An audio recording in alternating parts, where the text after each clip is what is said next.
Irmãos, pode abrir suas Bíblias em Atos 6. Vou botar a imagem aqui. Atos 6, hoje veremos os versos de 8 a 10.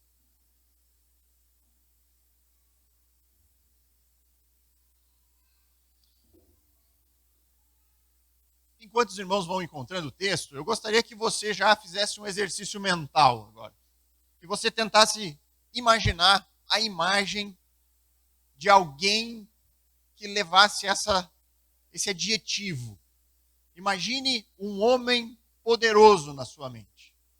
Eu quero que você pense aí em alguém com essa descrição. Pense na pessoa, pense nas suas características, pense em como essa pessoa age, o que ela faz, etc. Imagine essa pessoa na sua mente. Dentro desse exercício que eu também fiz ao longo da semana, preparando essa exposição, eu inclusive fiz uma pesquisa no Google. Larguei lá no Google, um homem poderoso, para ver o que ele iria me dar ali de referência. E algumas imagens apareceram. Alguns se destacaram ali na quantidade de vezes que apareceram, né? Você vai naquele campo do Google Imagens ali para ver o que ele vai mostrar. Apareceu para mim o Vladimir Putin, né, o presidente da Rússia. Apareceu para mim um juiz bastante conhecido atualmente, juiz do STF no Brasil, Alexandre de Moraes. Apareceram várias vezes a foto dele. Apareceu também aquele personagem famoso do filme O Poderoso Chefão, aquele mafioso italiano. Apareceu também o milionário Jeff Bezos, que é o dono da Amazon, um dos caras mais ricos do mundo na atualidade. Enfim, pessoas que possuem poder no sentido que dão ordens, que têm autoridade, que estão governando, que são juízes que decretam, que determinam, que julgam. Pessoas com muito dinheiro e muita influência. Essa é a visão comum do mundo. É por isso que o Google joga essas referências. É aquilo que nós hoje buscamos. Quando a gente vai para esse termo, né, o Google o algoritmo lá faz uma associação das coisas mais buscadas em relação a isso. Então essa é a visão predominante do mundo em relação a uma pessoa, a um homem poderoso. E esse poder relacionado a esses que foram mostrados, né, o presidente da Rússia, o juiz, o milionário, esse é um poder que ele foi conquistado. Eles tiveram uma longa trajetória, uma história de vida até alcançar esse status de poder. Há um caminho que foi percorrido, do qual eles se sentem conquistadores desse poder. Eles foram lá e conseguiram, por meio de voto, por meio de influência, por meio do dinheiro, esse poder para fazer coisas e mandar e ter essa autoridade toda. E essa é a visão que o mundo tem sobre alguém que é poderoso, alguém que conquista poder e está lá no caminho dando as ordens, né, ordenando, fazendo com que pessoas sirvam às suas vontades. E aí vem o questionamento, mas será que essa é a mesma definição de poder, de um homem cheio de poder, de acordo com as Escrituras? E é isso que nós veremos aqui nessa manhã. Nós veremos mais uma vez que a lógica de Deus ela é diferente da lógica do mundo. A maneira como Deus pensa e age, muitas vezes vai completamente em choque da maneira como nós, no mundo, pessoas do mundo, ou o mundo como um sistema, pensa. Um homem cheio de poder para Deus é muito diferente daquilo que o mundo considera como alguém poderoso. Hoje nós vamos aprender e conhecer a história de um homem realmente poderoso. Estevão. Estevão ele é o primeiro mártir da história da igreja cristã. É o primeiro homem a morrer por conta da sua fé em Jesus Cristo. E é isso que nós vamos começar a ver agora em Atos. Então nós estamos dando sequência na exposição. Começamos já há algum tempo, há mais de um ano atrás, no capítulo 1, verso 1. Passou-se mais de um ano, nós estamos no capítulo 6. E agora começaremos a conhecer um pouco mais deste homem chamado Estevão. Ele já foi citado no texto passado, da semana passada, como um dos 7 escolhidos para servir às mesas. Mas agora, o foco da narrativa, no final do verso 6 até o verso 7, estará nele e no seu ministério, naquilo que ele efetuou no período do primeiro século na igreja cristã. Então acompanhe comigo a leitura de Atos 6, versos 8 a 10 apenas. Diz assim a palavra do Senhor: Estevão, cheio de graça e de poder, fazia prodígios e grandes sinais entre o povo. Então alguns dos que estavam dos que eram da sinagoga chamada dos libertos, e dos sirineus, dos alexandrinos, e dos da Cilícia e da província da Ásia, se levantaram e discutiam com Estevão. Mas eles não podiam resistir à sabedoria e ao espírito pelo qual ele falava. Nós temos aqui, irmãos, um homem chamado Estevão, que é descrito aqui por Lucas, o autor de Atos, como alguém cheio de graça e de poder. E nós veremos que esse homem poderoso, de acordo com o relato de Atos, ele é muito diferente daquilo que o mundo define como as características de um homem poderoso. Nós veremos qual é a fonte do verdadeiro poder e como que esse poder ele é utilizado por Estevão, que tem esse poder. Na visão do mundo, o poder é conquistado. Na visão do mundo, o poder ele é utilizado para benefício próprio, para comandar, para dar ordens, para impor a sua vontade sobre os outros. É para isso que as pessoas querem tanto o poder. Por isso que existe uma luta pelo poder sempre, para que aquela pessoa esteja lá impondo a sua vontade sobre os outros. Mas nós veremos que na visão de Deus, na lógica bíblica, nada disso faz parte de alguém realmente poderoso. Nós veremos que a origem do verdadeiro poder vem de cima, vem do alto. Um poder que ele é recebido, nunca conquistado. Nós veremos que esse poder recebido não tem como alvo o benefício pessoal, muito pelo contrário. O verdadeiro poder capacita as pessoas a servir aos outros. É muito diferente do poder do mundo. O poderoso do mundo quer ser servido. Aquele que tem poder de Deus quer servir. E além de servir, Deus concede poder para a proclamação de uma mensagem. E é isso que nós veremos agora, por meio do texto. Então nós vamos começar analisando aqui a origem do verdadeiro poder. E isso nós vamos encontrar logo no verso 8, que diz ali: Estevão, cheio de graça e de poder, fazia prodígios e grandes sinais entre o povo.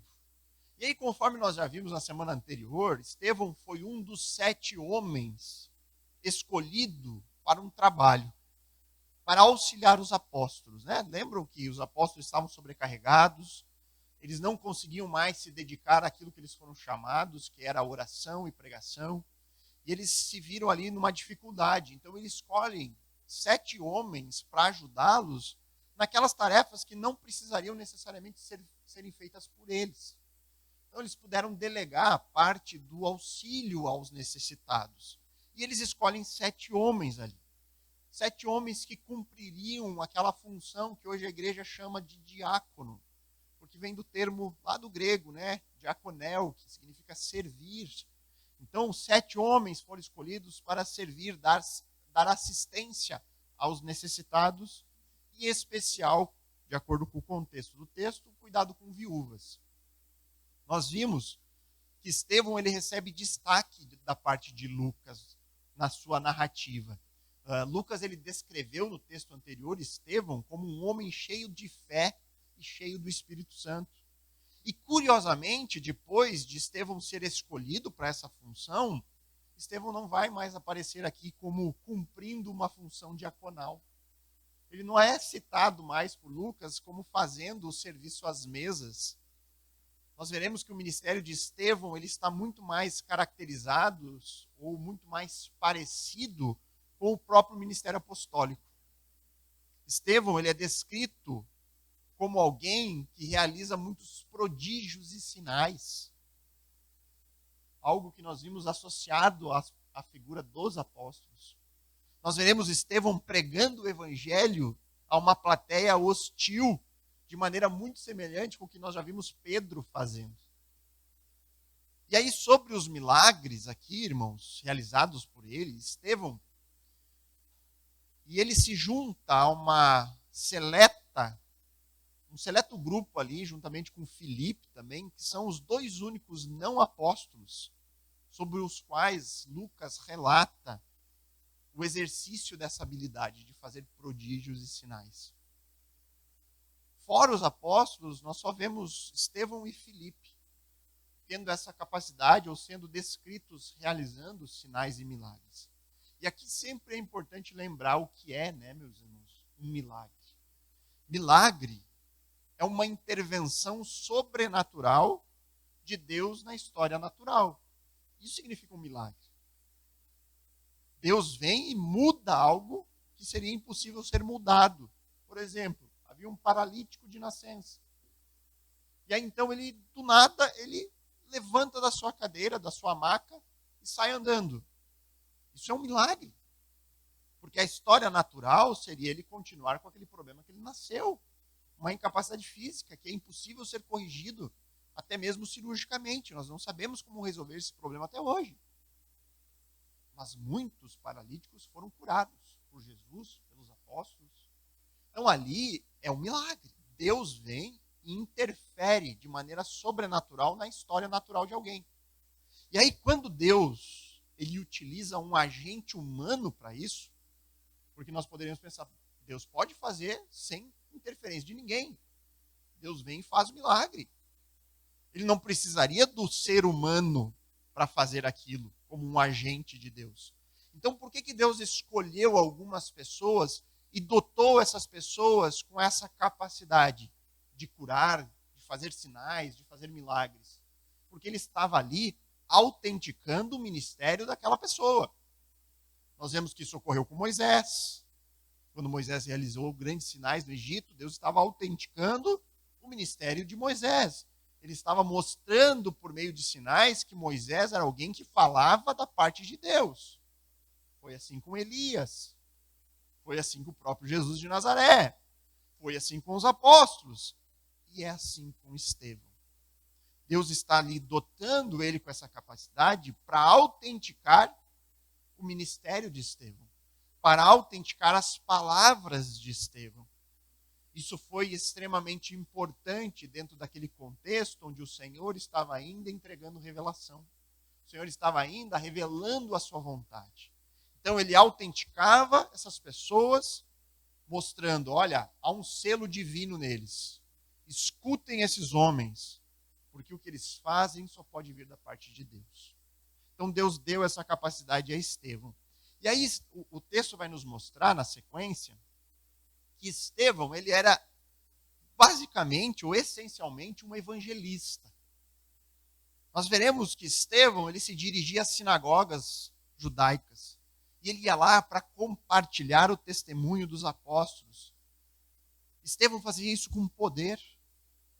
Muitas vezes a sua mensagem era acompanhada por meio da autenticação dos milagres. O texto declara que Estevão era um homem cheio de poder. Logo, irmãos, um ministério poderoso certamente atrairia a atenção das pessoas. Isso nós veremos, incluiu atrair a atenção de pessoas indesejadas. Pessoas que vão se opor à pregação de Estevão, que vão se opor à pregação do Evangelho, que se opõem às boas notícias de um Messias que foi morto, crucificado, mas que ressuscitou. Agora eu gostaria que você voltasse um pouquinho no texto de Atos, lá para o capítulo 4. Desse uma olhadinha no verso 33.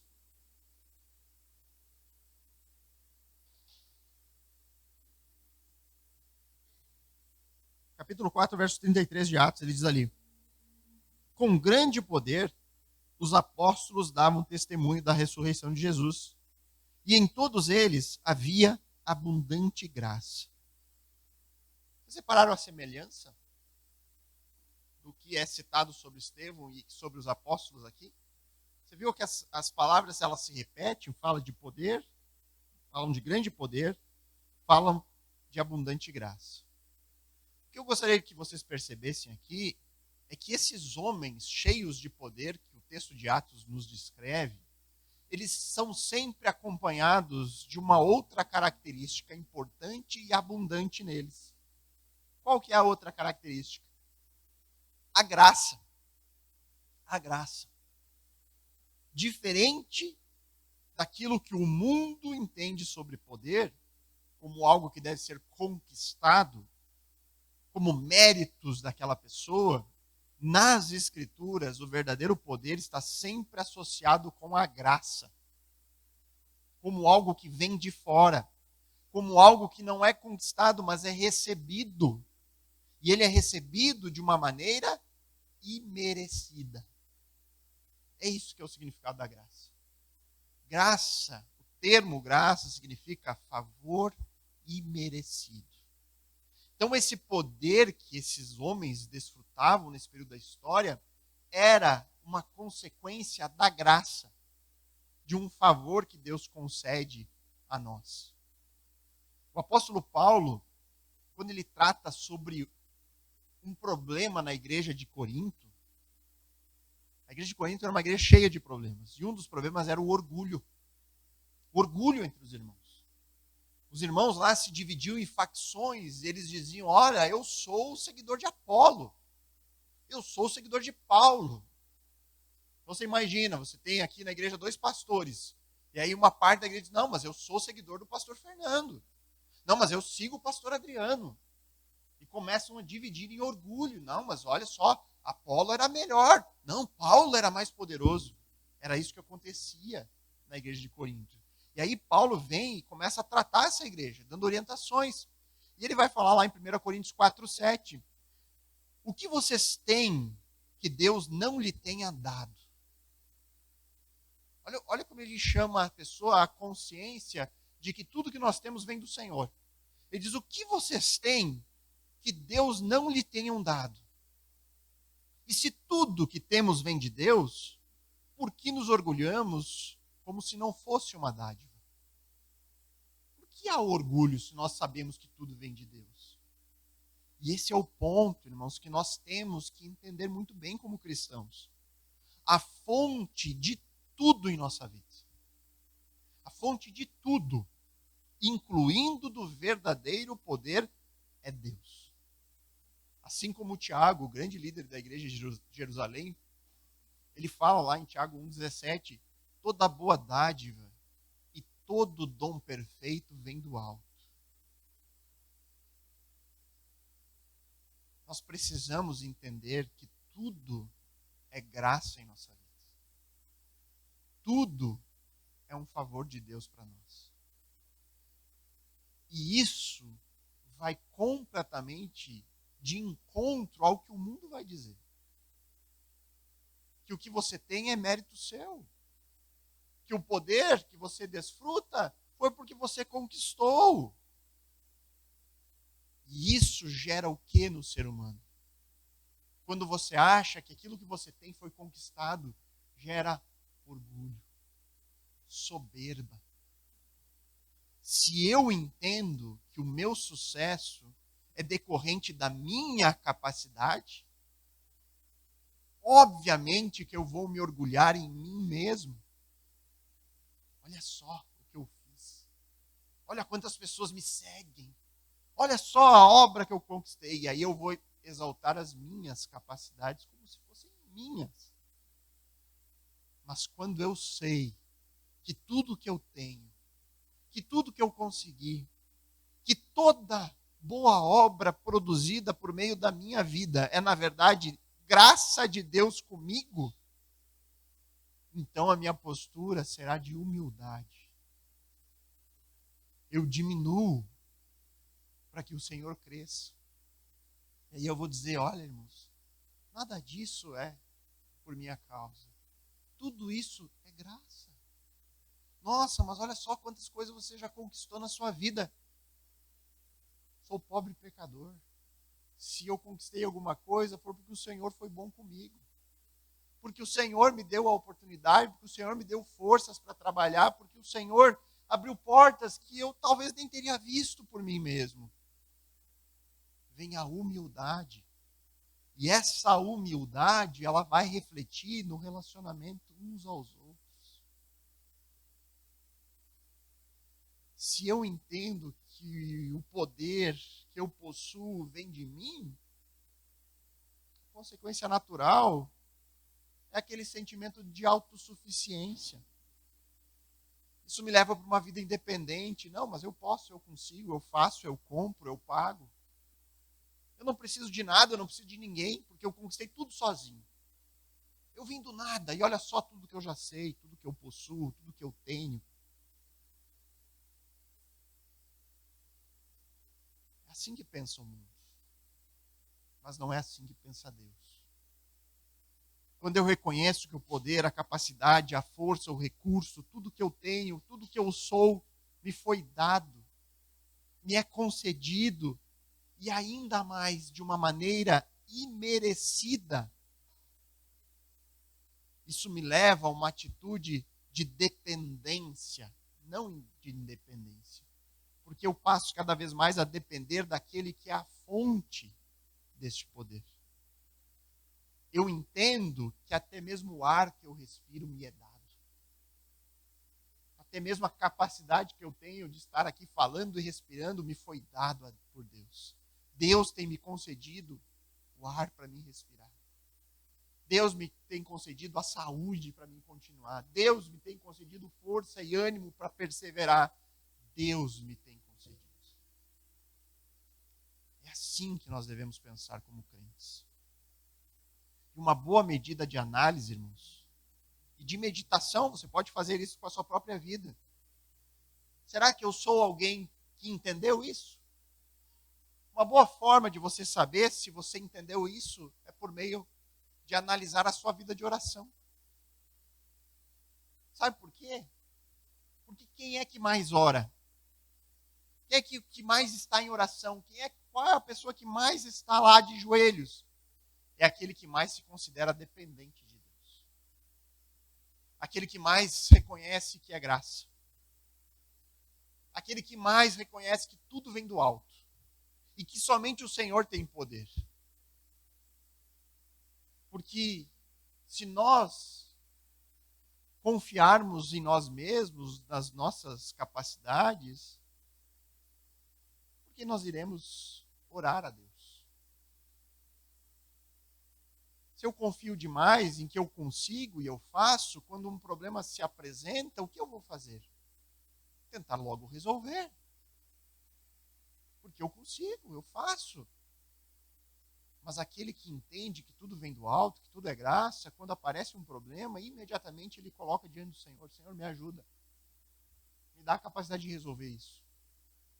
Me ajuda, me ilumina aqui para que eu consiga encontrar um caminho. Dependência. O entendimento de que não é pelas minhas forças, mas pela força do Senhor. Enquanto aquele que crê que tudo está debaixo de si mesmo e que tudo é por ele, ele não se coloca diante do Senhor. Ele acha que não precisa de ajuda. Então aqui, o texto de Atos 6:8, ele declara que Estevão era um homem cheio de poder.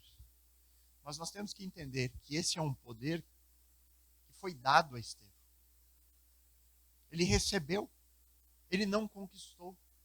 E ele recebeu isso por graça. E daqui por diante eu gostaria de destacar a forma como Estevão usou esse poder que ele recebeu. Nós vivemos dias em que tudo deve ser feito buscando benefício pessoal. Isso é pregado a nós diariamente. Seja feliz. Busque uma vida melhor, não importa. Seja feliz a todo custo. Talvez nós vivemos na geração mais individualista e hedonista da história da humanidade. Nós não nos preocupamos nem com o nosso vizinho do lado. O que importa é a nossa vida, a nossa casa, a nossa família e Deus. Vamos buscar o melhor para nós, mesmo que a gente precise passar por cima de outros. Mas Deus não nos dá poder para usarmos para fins pessoais, para usar para nós mesmos. Pelo contrário, nós veremos o que Estevão fez com o poder que ele recebeu. De que forma ele usou esse poder, essa porção da graça de Deus na sua vida. E que isso sirva um modelo e uma referência para nós também. Estevão, ele usou o poder recebido para servir e anunciar. Então vejamos o primeiro uso do poder recebido por Estevão, que é servir. Ainda no verso 8, tem um detalhezinho aqui importante, que nós veremos ali no finalzinho. Ele diz: Estevão, cheio de graça e de poder, o poder que vem por meio da graça, favor imerecido. Ele fazia o que com esse poder? Prodígios, grandes sinais entre o povo. E aqui nós temos que ligar com o texto da semana passada. Estevão foi um dos 7 escolhidos para servir aos necessitados, aqueles que dependiam de ajuda.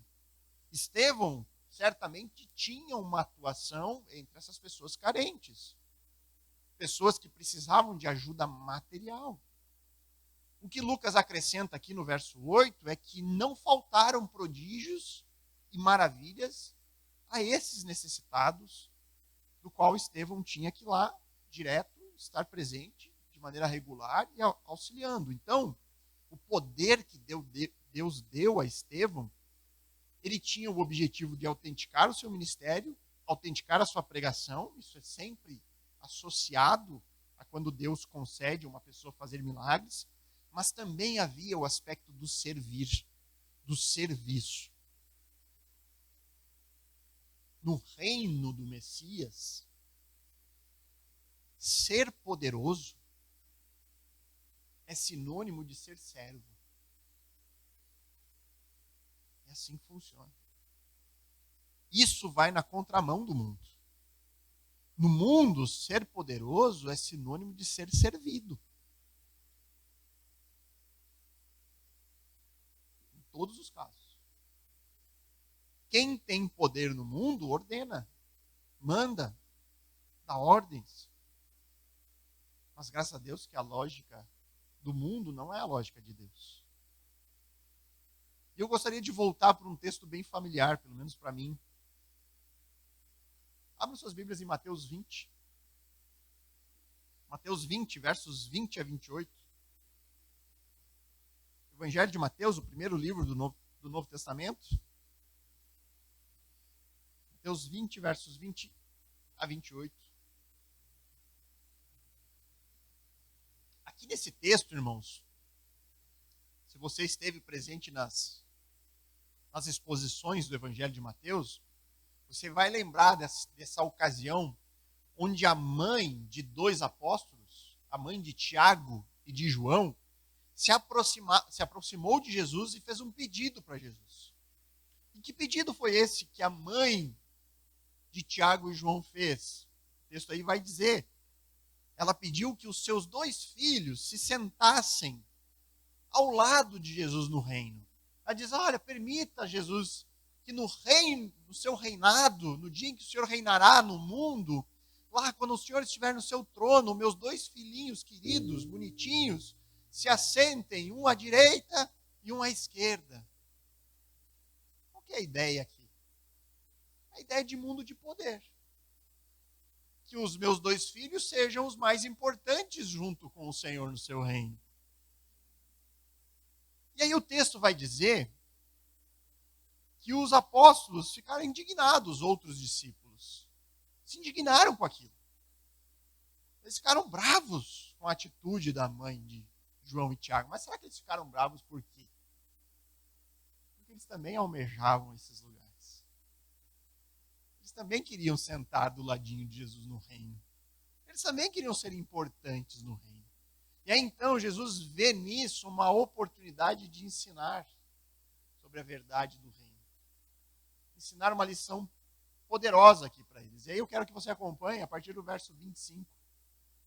Ele diz ali o texto: Então Jesus, chamando-os para junto de si, disse: Vocês sabem que os governadores dos povos os dominam e que os maiorais exercem autoridade sobre eles. Olha aqui a lógica do mundo. Ele diz: olha, vocês sabem que no mundo o poder é domínio, é dar ordens, é mandar. O mundo faz assim, é isso que o mundo pensa de poder. E aí ele diz: mas entre vocês não será assim. Vocês vão pensar diferente do mundo. Pelo contrário, ele diz, olha, o contrário da lógica do mundo vocês vão pensar. Quem quiser tornar-se grande entre vocês, olha aí, vocês querem sentar do meu lado? Então eu vou dar a dica para vocês. Quem quiser ser grande, que se coloca a serviço dos outros. E quem quiser ser o primeiro, o mais próximo, que seja servo uns dos outros. Tal como o Filho do Homem, que não veio para ser servido, mas para servir e dar a sua vida em resgate por muitos. Jesus apresenta a lógica do mundo invertida por Deus. O mundo pensa dessa forma. O mundo valoriza os grandes. O mundo valoriza os que têm autoridade sobre os outros, aqueles que estão no comando, aqueles que dão ordens. Mas a forma de Deus pensar é diferente. A grandeza no reino é baseada na disposição em servir. Qualquer um que queira ser grande no reino do Messias tem que se tornar um servo para os outros aqui no mundo. Imagine pregar isso para o mundo. Imagine você dizer isso por aí. Imagine você dizer dentro de uma realidade em que humildade não é virtude. Dizer para o mundo que só pensa em si mesmo, nos seus próprios interesses, que lá no reino dos céus, a autoridade, a liderança, as maiores posições vão ser dadas para aqueles que servem. As palavras de Jesus são opostas à lógica do mundo. E aí eu quero enfatizar o verso 28 aqui. Verso 28 de Mateus 20.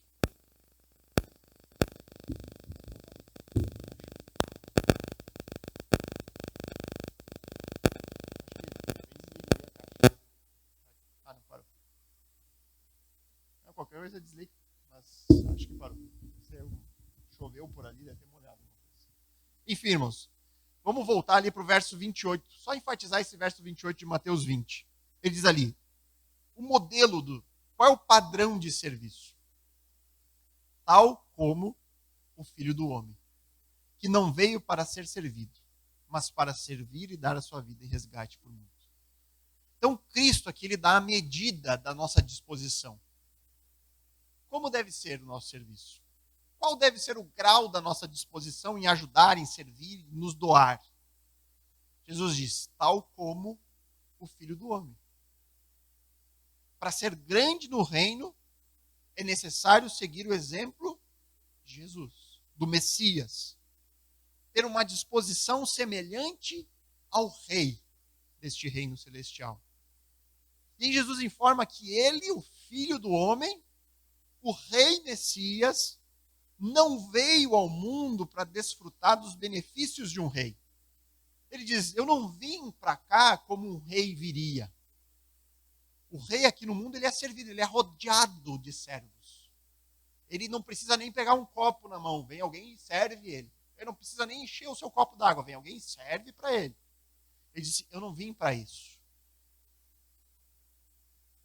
O Rei da Glória não veio para desfrutar de servos ao seu dispor. Ele veio para ser o maior dos servos.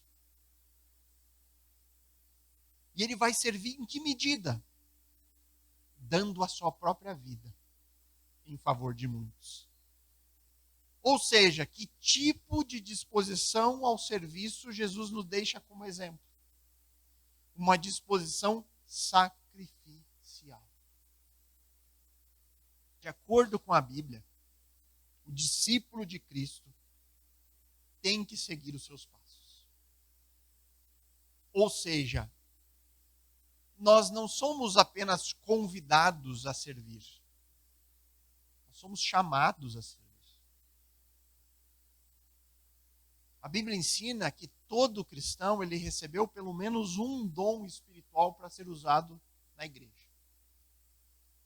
Lá em 1 Pedro, capítulo 4, verso 10, ele vai dizer: sirvam uns aos outros, cada um com o dom que recebeu. Sirvam com o dom que vocês receberam. Isso não se trata apenas de um desejo de ser grande no reino. Isso é um mandamento. Nós devemos fazer isso como uma obrigação cristã. Nós precisamos nos empenhar em servir uns aos outros.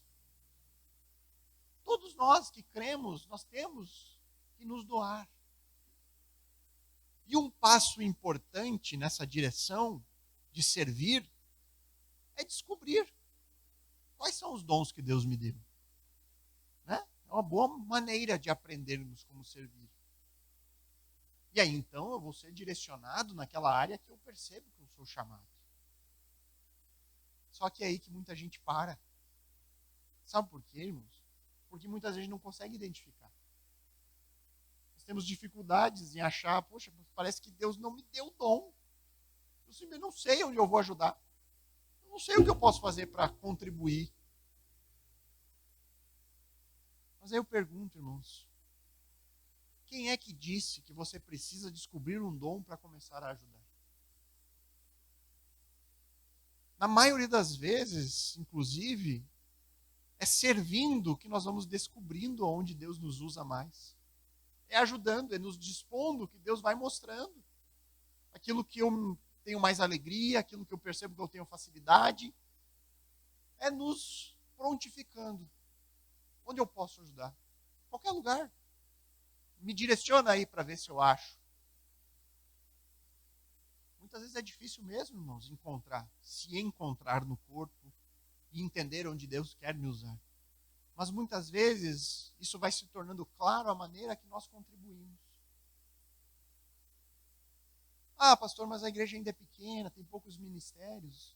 Irmãos, quando eu falo de servir a igreja, eu não estou falando de servir necessariamente na congregação no domingo. Servir, o serviço cristão não é um serviço de domingo. É um serviço de dia a dia. É um serviço de 24 horas. Sempre há necessidades no corpo e na congregação.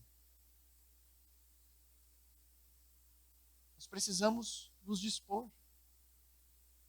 Encontrar uma maneira.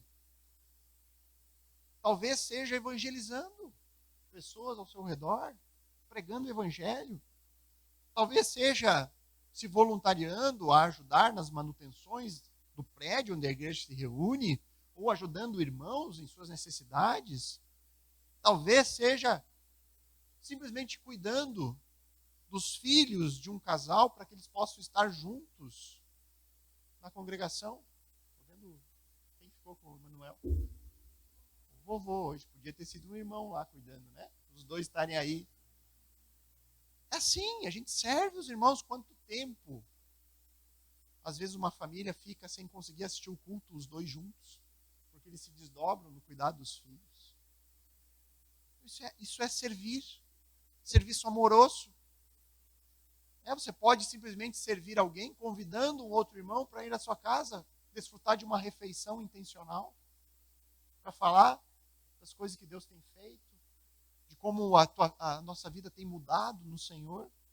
Enfim, irmãos, nós temos é que viver a palavra.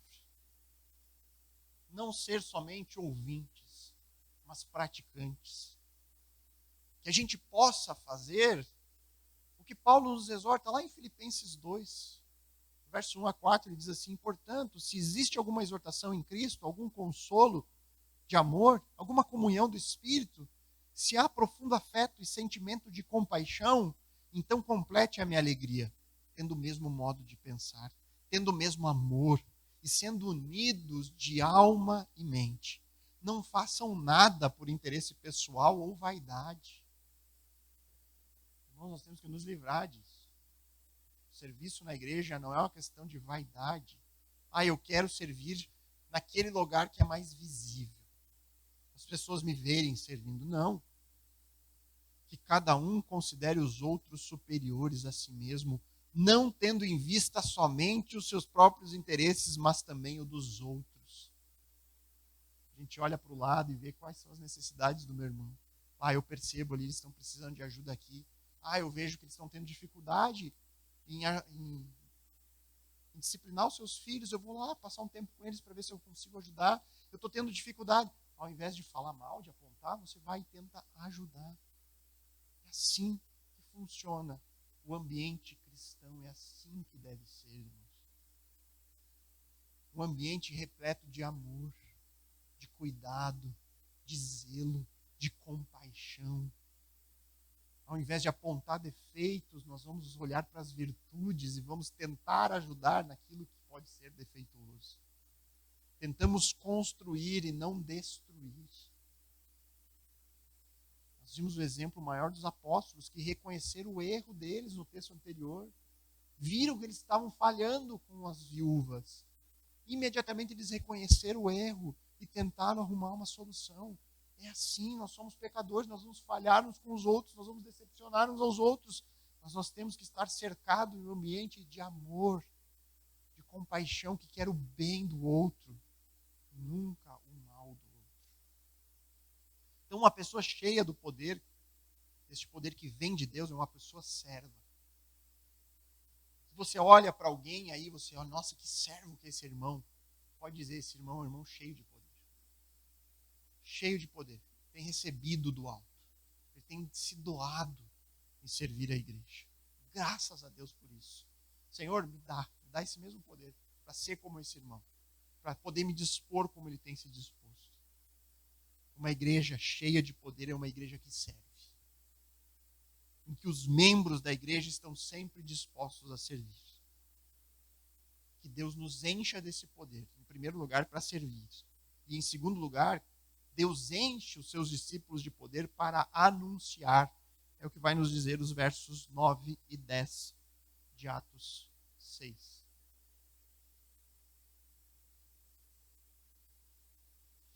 Diz ali, então, alguns dos que eram da sinagoga chamada dos libertos, dos sirineus, dos alexandrinos e dos da Cilícia e da província da Ásia se levantaram e discutiam com Estevão. Mas eles não podiam resistir à sabedoria e ao espírito pelo qual ele falava. Estevão não se limitava ao serviço, mas ele atuou como evangelista. Estevão deu testemunho de Cristo em sinagogas. Nesse momento da história, o evangelho ainda está sendo pregado apenas aos judeus. Nós não chegamos ao momento ainda que o evangelho estende e alcança os gentios. Ainda o povo judeu. Então é esperado que os esforços aqui de evangelização se concentrem no templo, que nós vimos já os apóstolos pregando, e agora também nas sinagogas, o local onde os judeus se reuniam para estudar as Escrituras. Estevão, assim como os apóstolos e os outros discípulos foram levantados para isso, eles se dirigiam a esses lugares. Na sinagoga havia um tempo de leitura bíblica, um tempo de discussão, e aí, então eles esperavam uma oportunidade, como judeus que eram, para poder ler um texto e mostrar que aquele texto falava de Cristo. Eles defendiam que Jesus é o Messias esperado pelo povo judeu. E aí então, obviamente, havia um debate sobre isso. Imagina lá, Estevão, em algum momento, ele pediu, olha, poderia ler aqui a palavra? Ele leu lá Isaías 53. E aí ele disse, olha, esse texto aqui está falando de Jesus que foi crucificado. Ele morreu pelas nossas transgressões. Ele foi moído naquela cruz pelos nossos pecados. E aí então, debates aconteciam. Pessoas dizendo, não é sobre isso, o texto não é assim. E aí, é dito que ninguém conseguia resistir a Estevão. Estevão tinha os melhores argumentos. Anunciava com coragem, mostrava o que a palavra dizia. Mas antes de chegarmos nisso, irmão, só para explicar aqui, o texto vai nos dizer que ele foi na sinagoga dos libertos. Essa sinagoga era frequentada por judeus que haviam sido escravos, possivelmente do sítio que houve a Jerusalém no ano 63 a.C., pelo general Pompeu. Muitos judeus foram levados escravos e foram escravizados pelo Império Romano. Então esses judeus, quando eles foram libertos, eles formaram uma sinagoga chamada Sinagoga dos Libertos. Talvez sejam os filhos desses que foram escravizados, pessoas dentro desse contexto. E é interessante que arqueologicamente já se encontrou provas da existência dessa sinagoga. Na década de 90 se encontrou lá inscrições que mostram que essa era uma sinagoga que realmente existia no primeiro século, exatamente como nos conta Lucas. Nós não sabemos se os outros citados aqui eram sinagogas independentes, são várias, ou se eram pessoas que frequentavam a mesma sinagoga, ou se eram duas. Mas o importante aqui é que nesses debates que Estevão tinha com essas pessoas, ninguém conseguia resistir a ele. O texto diz que eles não podiam resistir à sabedoria e ao espírito pelo qual ele falava. Essa sabedoria que o Espírito concedia a Estevão era uma capacidade dada pelo Espírito Santo de mostrar claramente, por meio do texto, por meio das Escrituras, que Jesus é de fato o Messias prometido. E aí então, quando os opositores tentavam mostrar que Estevão estava errado, eles não conseguiam. Eles não tinham capacidade de refutar Estevão. Estevão sempre tinha o melhor argumento. Sempre deixava tudo muito claro em relação a Jesus. E isso é uma promessa acontecendo aqui. Jesus entregou lá no passado a eles, aos discípulos. Lá em Lucas 21, não precisa abrir, eu só vou citar. Lá em Lucas 21, versos 14 e 15, Jesus prometeu aos discípulos. E quando eles fossem perseguidos, Deus os capacitaria. Ele diz, olha, tomem a posição de não se preocupar com o que irão responder, porque eu lhes darei palavra e sabedoria, ao ponto de que não poderão resistir a vocês, nem contradizer o que vocês dizem. Então Jesus diz, olha, não se preocupem quando vocês forem presos, perseguidos, porque eu vou capacitá-los de maneira sobrenatural. E isso aconteceu com Estevão aqui. É certamente aqui acontecendo com ele. E aí, irmãos, tem algo importante aqui. Sobre essa capacitação sobrenatural de Estevão para anunciar. É preciso entender de maneira muito clara a diferença deste momento de Atos para nós hoje. Porque do contrário, irmãos, se nós ficarmos aqui no texto e nos empolgarmos com isso aqui, nós podemos correr o risco de imaginar que a única coisa que eu preciso fazer para ser um grande pregador é orar a Deus. É pedir que o Espírito Santo me dê o mesmo poder e a mesma sabedoria de Estevão. Eu fico lá pedindo, Senhor, eu quero ser como Estevão. Eu quero chegar nos lugares, falar de Ti e vencer todos os argumentos. Deixar as pessoas sem condição de me refutar. E aí passa o dia inteiro, orando por isso, e sai de casa e vai pregar. O que vai acontecer? Você não vai vencer o primeiro argumento. E aí vem a decepção, mas Senhor, por que, Senhor? Eu pedi, eu queria ser como Estevão. Nós temos que entender que Atos é um período de transição da igreja. O período apostólico é um período de transição. É um momento em que o Novo Testamento estava sendo produzido. Deus estava dando nova revelação. E Ele estava entregando a homens comissionados para isso.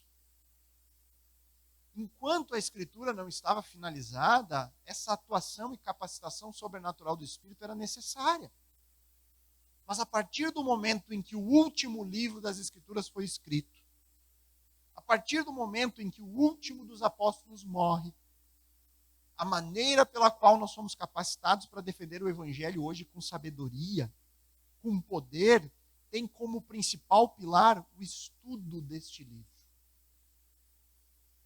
O Espírito Santo, ele continua atuando, mas ele atua por meio das Escrituras. Ele nos ajuda a lembrar daquilo que nós estudamos nas Escrituras. Ele nos ajuda a conseguir elaborar bons argumentos de acordo com aquilo que eu meditei sobre as Escrituras. O Espírito Santo vai me dar coragem para falar. Vai me ajudar a lembrar dos textos que eu li. Vai me ajudar a expor com fidelidade aquilo que eu já conheço. Mas eu preciso conhecer a Bíblia.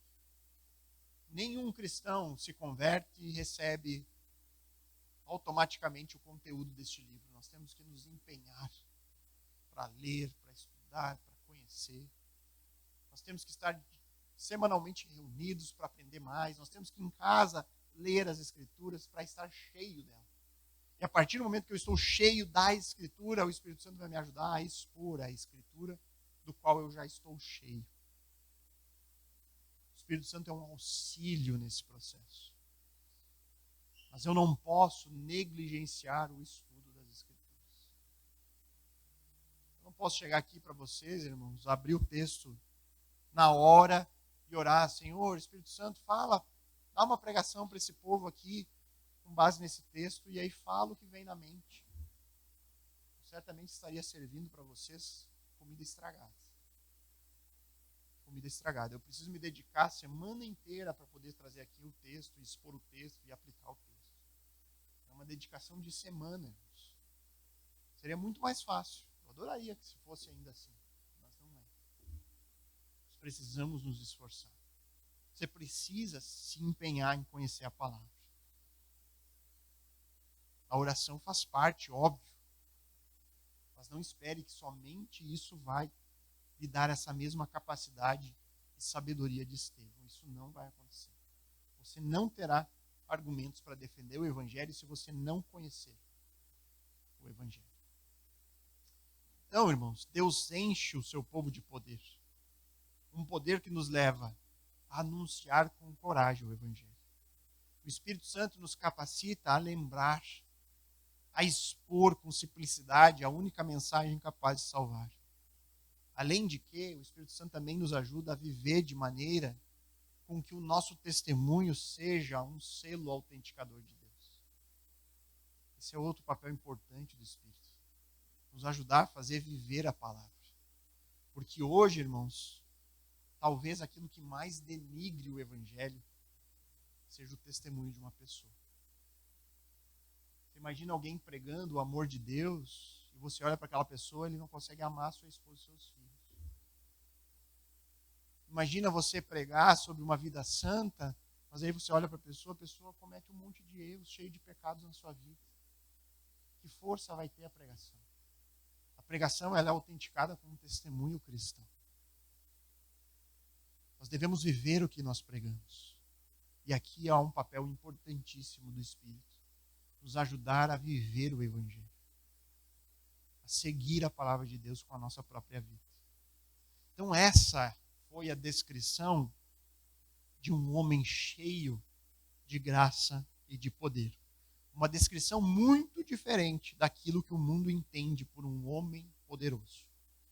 O poder que vem de Deus não faz o homem ser autossuficiente, não faz o homem ser orgulhoso em si mesmo, mas torna o homem cada vez mais dependente daquele que é a fonte do poder. Nem todos nós vamos receber o mesmo poder de Estevão. Sair sem medir custos, sem calcular os riscos, entregar nossa vida para aquilo, pregar o Evangelho em lugares hostis. Mas em Cristo, irmãos, todo crente é poderoso.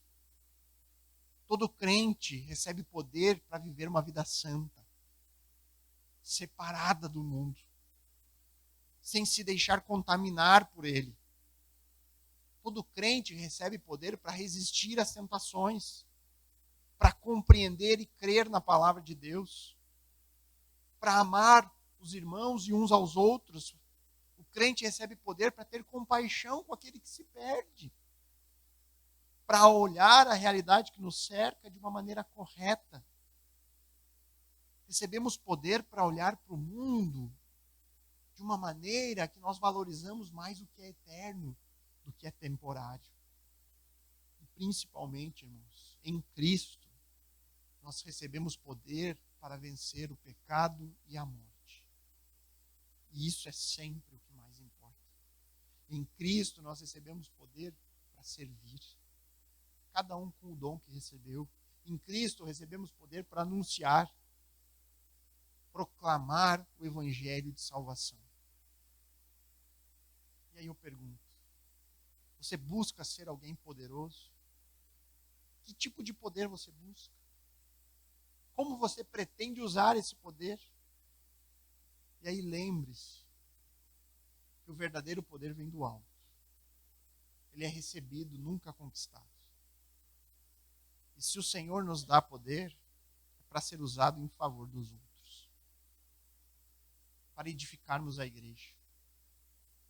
Para continuarmos pregando e anunciando o reino dos céus.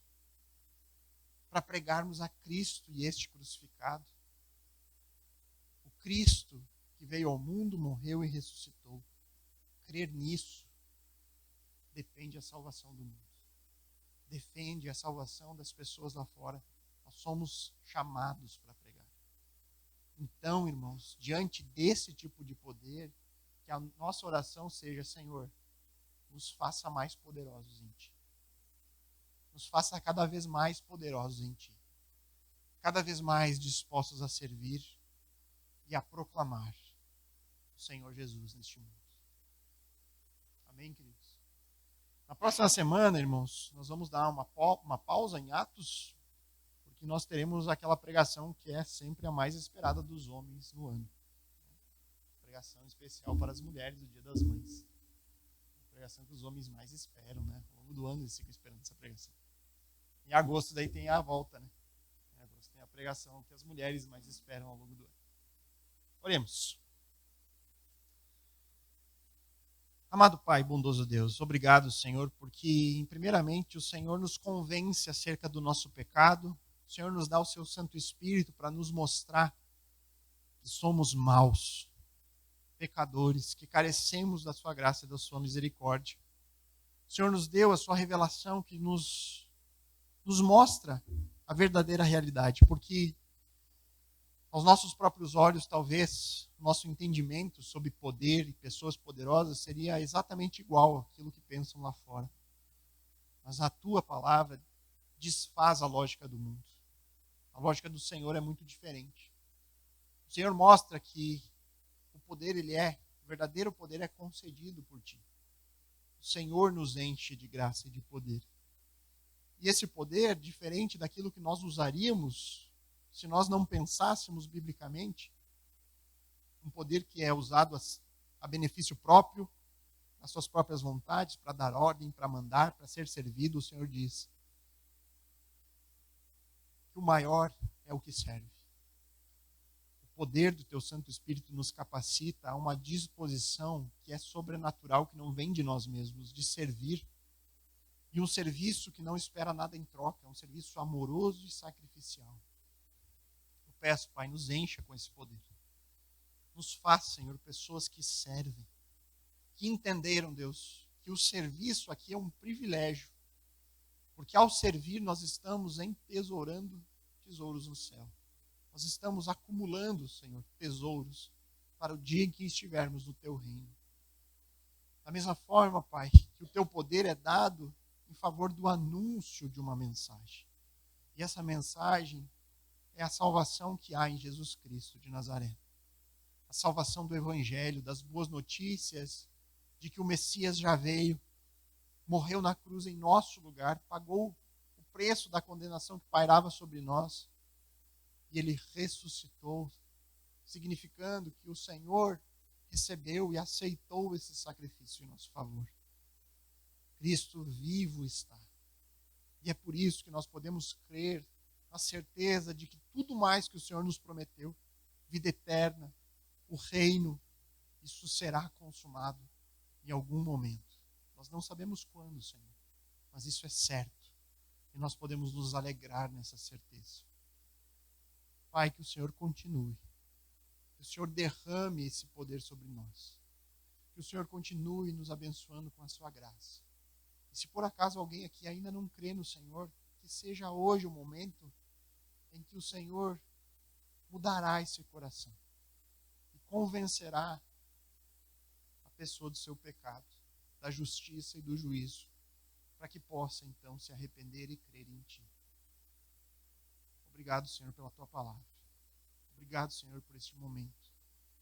Que possamos ter cada vez mais fome de Ti e cada vez mais desejo de Te conhecer por meio das Escrituras. É o nosso desejo de oração, em nome de Cristo. Amém.